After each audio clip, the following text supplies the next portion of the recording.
Hello friends, hopefully आप सभी लोग अच्छे होंगे।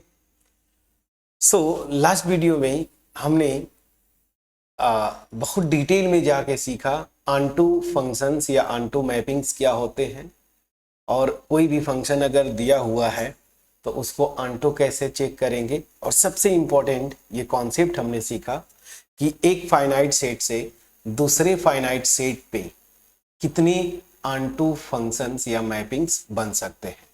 ठीक है, चलिए। तो अब यहां पे एक डिफिनीशन छोटा सा एक दो रह गए थे, इनको पहले कंप्लीट करते हैं और फिर उसके बाद हम आपका एक्चुअल एक्सरसाइज जो है 1.2 वहां पे अगर कहीं पे भी थोड़ा सा आपको ऐसा लग रहा होगा कि कुछ और एग्जांपल्स कर लेते 1 ऑन 2 मैपिंग पे, तो बिल्कुल फ्रेंड्स आपकी जो एक्सरसाइज है 1.2 जिसको हम स्टार्ट करेंगे नेक्स्ट वीडियो में, तो आपका बिल्कुल जो भी अगर थोड़ा बहुत डाउट है वो और क्लियर हो जाएगा। ठीक है, चलिए। तो यहाँ पे एक डिफिनीशन रह गया था, जैसे हमने देखा था 1 मैपिंग। अगर कोई मैपिंग मैं अगर बोलूं फ्रेंड्स, मैपिंग या फंक्शंस दोनों सेम होते हैं, ठीक है ना, दो नाम से बुलाते हैं। तो अगर मैं फंक्शन बोलूं तो भी मतलब वही, मैपिंग बोलूं तो मतलब फंक्शन की ही बात कर रहा हूं। ठीक है, अगर कोई फंक्शन 1 नहीं था तो इसको आप क्या बोलते थे, मेनी वन। ठीक है ना, उसी तरीके से अगर कोई फंक्शन ऑनटू नहीं है तो उसको आप क्या बोलते हैं, उसको क्या बोलते हैं, इनटू फंक्शन। तो क्या मैं बोलने जा रहा हूं, मतलब ये डेफिनेशन है, if F from A to B is not onto या not surjective, then we say that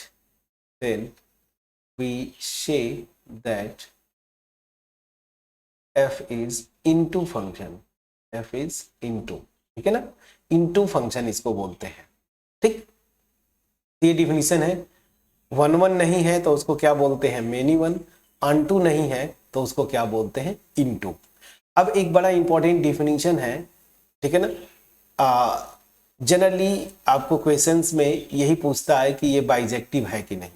तो नेक्स्ट जो डिफिनीशन है, बाइजेक्टिव फंक्शन, ठीक है ना, क्या, बाइजेक्टिव फंक्शन। ये बाइजेक्टिव फंक्शन क्या होता है फ्रेंड्स, ऐसा फंक्शन जो कि दोनों 1 और ऑनटू दोनों हो जाए, 1 प्लस ऑनटू, तो हम ऐसे फंक्शन को क्या बोलते हैं, बाइजेक्टिव फंक्शन। सो मैं लिख रहा हूं, a function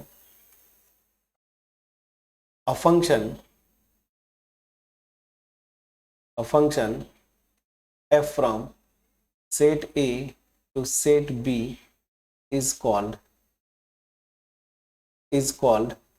bijective function, is called bijective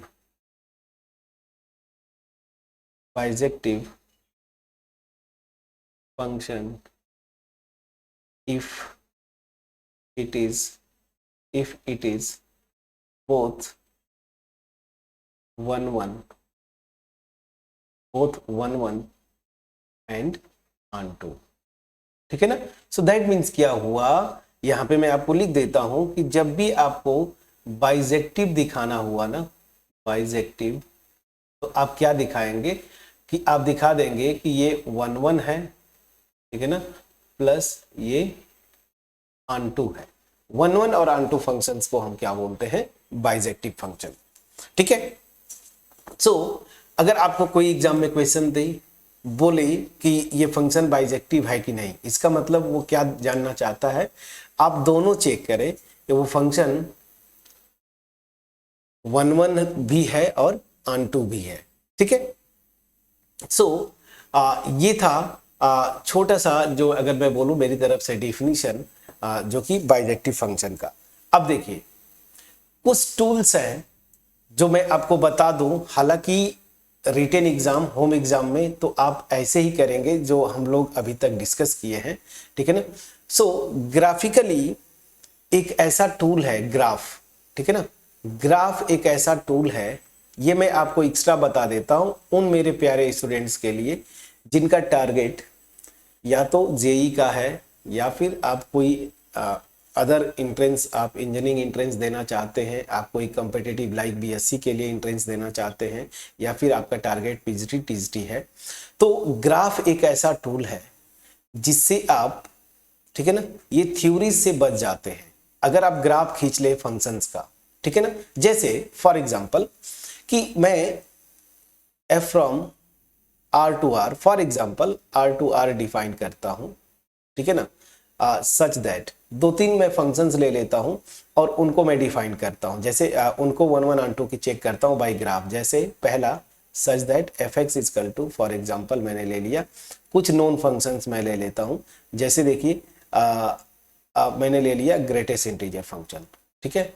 second fx equal to मैंने ले लिया एक्सपोनेंशियल फंक्शन। थर्ड मैंने ले लिया fx equal to logarithmic function log x। मैं बेस e ले लिया, हालांकि जनरल हम लोग देखेंगे बेस a लेते हैं। अब उस ये एक्सपोनेंशियल का, जैसे अगर ही मैं बोलूं कि यहाँ पे लॉगरिथमिक फंक्शन में बेस में e ले रहा हूँ, यहाँ पे बेस आप 10, जैसे याद होगा आपको 10 ले सकते हैं, या फिर मैं यूँ बोलूँ कि कोई भी जैसे बेस में जो है ये क्वांटिटी आप लिख सकते हैं। पहली चीज की ये पॉजिटिव होना चाहिए और नॉट इक्वल टू 1 होना चाहिए, बेस कभी भी 1 नहीं लेते हैं आप, ठीक है ना। तो एनीवेज लॉगरिथमिक फंक्शन हमने डिस्कस किया था ना आपको 11th में। मैं क्या बोलना चाहता हूं तो यहाँ पे कि ग्राफ एक ऐसा टूल है जिससे आप फंक्शंस की जितनी भी चीजें आप आगे सीखेंगे, जैसे अभी फिलहाल सीख रहे हैं आप 1 1 और 2, फिर आगे आप कॉन्टिन्यूटी की बात करेंगे, लिमिट्स की बात करेंगे, डिफरेंशिएबिलिटी की बात करेंगे, एरिया की बात करेंगे, ये सब के सब आप ग्राफ से कर सकते हैं। तो अगर आपका टारगेट फ्रेंड्स जेई है या फिर कोई और अदर एंट्रेंस एग्जाम्स हैं तो ग्राफ पे आप कमांड बनाइए, ठीक है ना। सो जैसे देखिए ग्राफिकली मैं आपको फटाफट यहाँ पे बता सकता हूँ। मैं पहला ग्राफ खींचता हूँ पहले फंक्शन का, ग्रेटेस्ट इंटीजर फंक्शन।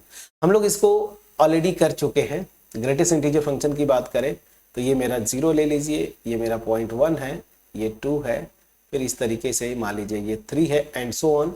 इधर -1 है, इधर -2 है, -3 है एंड सो ऑन, और इधर मान लीजिए 1 है, ये 2 है, फिर इधर देख लीजिए -1 है एंड सो ऑन। चलिए ग्राफ खींचते हैं। अगर 0 से 1 के बीच में x होगा तो इसका जो ग्राफ आता है आपको पता है ऐसे, ग्रेटेस्ट इंटीजर का हमने किया था। फिर 1 से 2 के बीच में रहेगा तो 1 आएगा ऐसे, फिर ऐसे एंड सो ऑन, ये ऊपर तक जाता है, फिर ऐसे। अब देखिए मैं ग्राफ अगर आप खींच पाते हैं तो देखिए कितने इजीली आप कर पाएंगे, ठीक। अब चलिए मैं चेक करना चाहता हूं कि ये 1 1 और 2 है कि नहीं। तो ध्यान दीजिए 1 1 के लिए मैंने क्या बताया था कि आप हॉरिजॉन्टल लाइंस को इमेजिन करिएगा ग्राफ से, मैंने आपको ये बता रखा है, और हर एक हॉरिजॉन्टल लाइन जो है ग्राफ को केवल एक पॉइंट पे कट करनी चाहिए, तो फंक्शन क्या होता है 1 1। अब देखिए अगर ये लाइन मैं लेता हूं, ये वाली लाइन, फॉर एग्जांपल ये लाइन क्या है मेरी, y इक्वल टू 2 है, ठीक है ना, y इक्वल टू 2। तो ये देखिए इस ग्राफ को मतलब अगर ऐसे देखें तो y की जो वैल्यू है ना, अगर x को मैं 2 और 3 के बीच में लेता हूं तो इसकी वैल्यू मेरी क्या आती है 2। दैट मीन्स क्या हुआ कि इस ग्राफ को एक से अधिक, इनफैक्ट इनफाइनाइट पॉइंट्स पे कट करता है। और उसी तरीके से ये देखिए ये हॉरिजॉन्टल लाइन में ले लेता हूं y इक्वल टू 1, तो ये भी इस ग्राफ को एक से अधिक पॉइंट्स पे कट करेगा एंड सो ऑन। तो यहां से क्या पता चलता है कि ये मैपिंग 1 1 नहीं हुई, तो आप सीधे लिख देंगे नॉट 1 1, ठीक है। उसी तरीके से आप आंटू की बात करेंगे तो आंटू के लिए मैंने क्या बताया था, रेंज निकालिए। और आपको पता है ग्रेटेस्ट इंटीजर फंक्शंस का जो रेंज होता है ना वो सेट ऑफ इंटीजर्स होते हैं। और अगर फंक्शन आपको यहाँ पे ये डिफाइन कर दिया है, codomain set of real numbers दिया है, तो जो रेंज आ रहा है ना वो आपका कोडोमेन के इक्वल नहीं है, और कोडोमेन के इक्वल नहीं हुआ दैट मीन्स ये फंक्शन आंटू भी नहीं है। तो this will imply f is not onto, not onto। तो ये फंक्शन 1 1 भी नहीं है, onto भी नहीं है, दैट मीन्स ये बाइजेक्टिव भी नहीं होगा। बाइजेक्टिव का डिफिनेशन क्या था, दोनों होना चाहिए, 1 1 और onto दोनों। 1 1 है onto नहीं है तब भी बाइजेक्टिव नहीं होगा, ठीक है ना, और ऑन टू है, 1 1 नहीं है, तब भी बाइजेक्टिव नहीं होगा। बाइजेक्टिव होने के लिए दोनों होना चाहिए, बट यहाँ पे मैं देख रहा हूं कि ना ही ये 1 1 है ना ही ये ऑन टू है। क्लियर, समझ में आ गया। हाँ, एक और चीज यहाँ पे कॉन्सेप्ट समझ लीजिए, अगर आपको यहाँ पे फंक्शन यही जो ऊपर लिखा है अगर इस तरीके से डिफाइन करता f from R to set of integers z, तब ये फंक्शन जो है ऑन टू हो जाता। 1 1 उस केस में भी नहीं होगा, लेकिन इस केस में तब ऑन टू हो जाता। क्यों फ्रेंड्स? क्योंकि अगर codomain set of integers define कर देगा तो रेंज भी सेट ऑफ इंटीजर, कोडोमेन भी सेट ऑफ इंटीजर, तब ये ऑन टू हो जाएगा। क्लियर? तो ये भी चीज यहां से समझना है आपको, इसीलिए यहां पे देखना होता है कि कोडोमेन क्या डिफाइन किया है। तो कोडोमेन आप देखेंगे अगर सेट ऑफ रियल नंबर्स है तो ये फंक्शन ऑन टू नहीं है, लेकिन अगर कोडोमेन सेट ऑफ इंटीजर्स कर देता तो ये फंक्शन ऑन टू हो जाता। ठीक है, चलिए अब उसी तरीके से एक्सपोनेंशियल, इसको भी मैं कर देता हूं, बाकी ग्राफ आप कर लेंगे। चलिए एक्सपोनेंशियल की ग्राफ की बात करते हैं। एक्सपोनेंशियल मतलब e to the power x की मैं बात बोल रहा हूं। तो e to the power x जो है आपका, इसका एक्सपोनेंशियल का ग्राफ आप बहुत बढ़िया से जानते हैं। ठीक है ना, ऐसे कुछ आता है ना। चलिए मैं थोड़ा सा, हाँ ठीक है, अच्छा ठीक ठाक बन गया। चलिए ऐसे, ठीक है। अब ये 0 पे क्या होता है, 1 होता है। एनीवेज, अब देखिए इसको आपको चेक करना है 1 1 और ऑन टू के लिए। तो सबसे पहले 1 1 आप हॉरिजॉन्टल लाइंस आप इमेजिन करिए।